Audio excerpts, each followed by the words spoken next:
I want to share with you a recent revelation that I've had. Thanks to me reading this book for the first time in my life here at age 40, How to Win Friends and Influence People by Dale Carnegie. Here's something I've learned.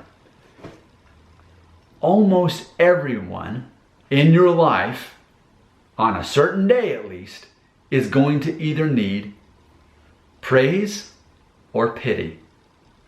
I'll say that again. Almost everyone in your life, at least on a certain day, what they're going to need from you more than anything is praise or pity.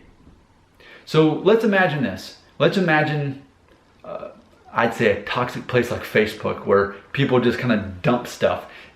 Like the original Nintendo GameCube version of Animal Crossing, where if you didn't have something you wanted anymore, you just put it in the dump, and you could also pick up stuff. That's what Facebook ultimately is.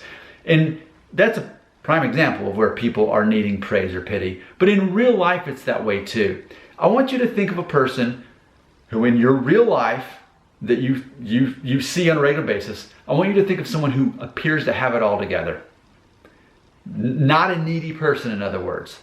Think of the least neediest person you know. I should word it that way. Because you can easily think of needy people, right? Think of the least neediest person you know. I've learned that on the right day, maybe not every day, maybe once a week, maybe once a month, you're going to have an encounter with that person where what they really need from you is praise or pity. That's what they really want. Even though they seem so much more evolved as a human being.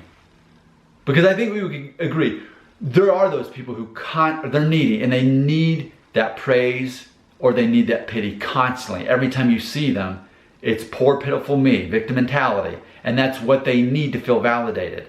So you learn, okay, here's an Eeyore situation, I'm going to give them what they need.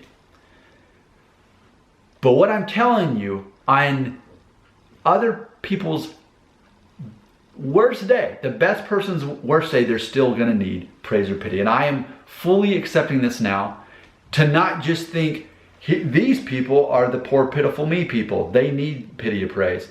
Now I'm starting to think, no, everybody needs those things. It's just that everybody doesn't need those every day. So I've tried to sort all these out. I'm looking at my own notes here. Because how does the need for pity or praise show up? So if, looking at my notes here, I just mapped this out today. So sometimes it's sympathy that they're looking for.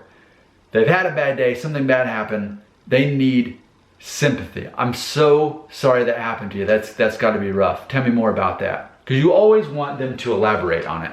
You want them to keep talking about themselves, not about you, not how to fix the problem, but you want them to just keep talking about themselves. Empathy is another thing. You know, we're taught through modern media that it's all about debating and proving people wrong. It's quite the opposite. Instead of debating, you want to empathize with people. You want to, even when you definitely disagree with them, that's the perfect time to invite them to tell you more about their perspective, because ultimately they're more likely to listen to what you say if you are asking them more questions about what they believe versus you trying to tell them more about what you believe. So empathizing with them, trying to put yourself in this situation, because as mentioned in the book, you would feel the same way if you were them. Because if you were them, you wouldn't have the brain that you have. You'd have a different perspective on life. So you would think the way that they think. So you have to imagine what it's like to be in that brain, in that life. Sometimes people need credit for something that they did. School or work or some kind of accomplishment. They need someone to actually say, that is so amazing that you were able to do that. I wouldn't be able to do that. They need credit. Makes me think of when I was new in my career a long time ago. I've been doing my career for like 16 years now, but I remember I was young, I was dumb, and my boss in my mind didn't praise me enough and I was doing very well. It was recruiting, so it's numbers based. And I wasn't getting a regular confirmation of, Nick, you're doing a great job. And I remember like being bitter, you know, as in my 20s, like, why doesn't my boss praise me more? You know, and same thing when I first got married. Why doesn't my wife notice more of these good stuff that I'm doing? You can better believe I don't think that way now. But when I was younger, I needed more praise than I do now.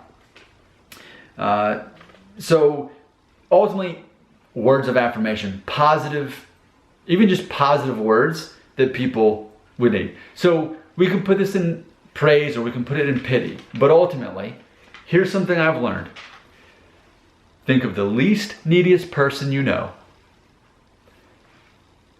One day, they're going to start telling you this story that you're thinking, oh, well, why are they telling me this? All you need to know is lean in, man. Lean in. Either for pity or for praise. They want one or the other. That's typically how it works. I would love to think that I'm an exception to the rule. And I think that's where things get dangerous. I would like to think I'm evolved enough as a 40-year-old man, having really absorbed this book, that surely I'm not the weakling that needs someone to show me pity or praise, to celebrate in my successes or to mourn in my losses. Surely I don't need that. I mean, for me, being so red pill minded that I am, I would feel weak if I thought that I needed that. And I do think that I would be weak as I'm saying this out right now. But maybe it's just my own pride getting in my way of thinking, no, I'm above that. I don't need praise or pity. And I think we do the same for other people that we think they've got it all figured out and they got their lives in control. We assume they don't need praise or pity. But moving forward, this is something I'm going to be very aware of. I mean, yes, always internally asking myself, am I like needing praise or pity from somebody right now? Is that something is that a human need that I have right now? And maybe by me being more aware of it, maybe I'm less likely to need that. Because it's important to me that I'm not a needy person. Because I feel like the meaning of life is to give meaning to life. And to do that, we largely have to focus more of our attention on other people and helping them instead of trying to help ourselves. To love God is to love our neighbor. And to love our neighbor is to love them at least as much as ourselves. So it makes sense that we always need to be looking for opportunities to give people pity or praise as they need it. Yes, some people need a lunch. Some people need a coat. Some people need physical things. Think in reality, especially here in developed countries like the United States or England, where I've got a lot of viewers, ultimately maybe what it is that people actually need is pity or praise. And if you go through your life thinking, okay, today there's going to be at least one person who's going to say some kind of comment, maybe about something good that happened to them, you think immediately praise them for that. Or they're telling me about a bad day that they're having already, immediately give them pity. And not like, oh, you poor thing, I feel so bad for you. No. Oh man, I'm so sorry you're going through that. That's got to be tough. And get them, and then ask questions just enough to get them talking more about it. This is one of the secrets of life. I'm totally going to embrace this. Your comments belong right here.